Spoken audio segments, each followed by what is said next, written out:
আমি বলছি 30 লাখ কি 300 কোটি টাকা দিলেও এই মামলা আমি স্নিগ্ধা চৌধুরী উঠাবো না। এর বিচার হইতে হবে।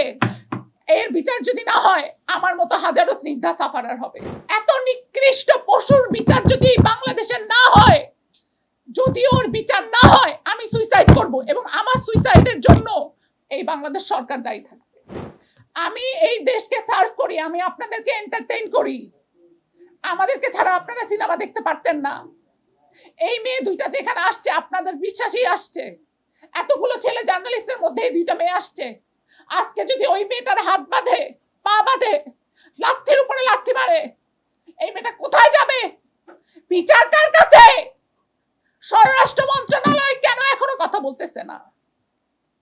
স্বরাষ্ট্র মন্ত্রণালয় কেন এখনো কথা বলতেছে না?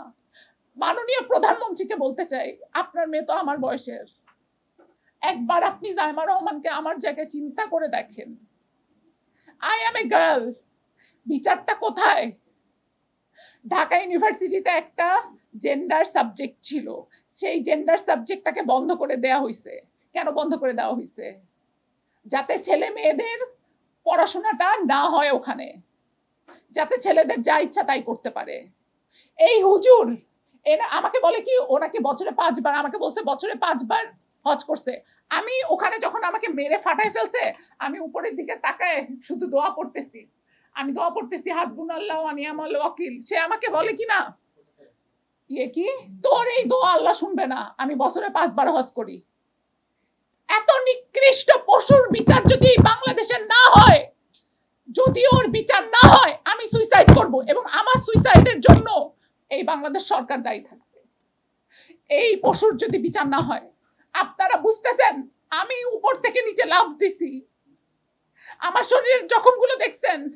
আপনাদের মেয়ে সাংবাদিকদেরকে পাঠান, আমি দেখাবো। আপনাদের মেয়ে সাংবাদিকদেরকে আমার সাথে দেন, আমি দেখাবো।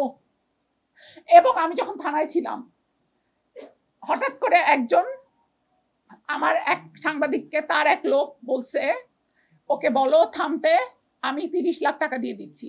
আমি বলছি 30 লাখ কি 300 কোটি টাকা দিলেও এই মামলা আমি স্নিগ্ধা চৌধুরী উঠাবো না। এর বিচার হইতে হবে। এর বিচার যদি না হয় আমার মতো হাজারো স্নিগ্ধা সাফারার হবে। আমার মতো হাজারো স্নিগ্ধা সাফারার হবে। আপনারা প্রত্যেকে আমার ভাই না? আপনারা আমার ভাই দেখেই তো এখানে আসছেন। আমি একটা মেসেজ দিছি, এতগুলো ক্যামেরা নিয়ে আপনারা আসছেন। আপনাদের ভিউ ব্যবসা হবে ঠিক আছে, কিন্তু আসছেন তো আপনারা।